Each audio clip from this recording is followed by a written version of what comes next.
ICC champions ट्रॉफीमध्ये पुन्हा एकदा भारताने आपलं वर्चस्व सिद्ध करत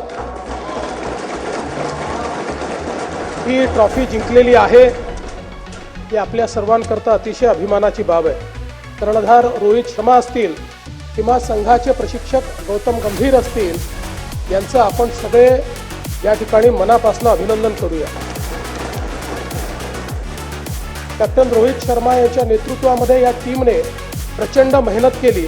चॅम्पियन ट्रॉफीच्या सुरुवातीच्या काळामध्ये अनेक टीकाकार हे त्या ठिकाणी रोहित शर्मा, विराट कोहली यांच्याबद्दल बोलत होते, ते फॉर्ममध्ये आहेत नाही आहेत अशा प्रकारची चर्चा त्या ठिकाणी होत होती।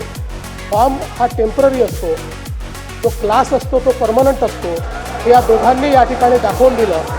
आणि ज्या प्रकारची क्लासी बॅटिंग आपल्याला रोहित शर्मांकडनं आणि त्याच्या आधीच्या सामन्यांमध्ये विराट कोहलींकडनं पाहायला मिळाली, त्यांनी हे दाखवून दिलं की अनुभवी पण यंग अशा प्रकारचेच खेळाडू हे दोघं त्या ठिकाणी आहेत।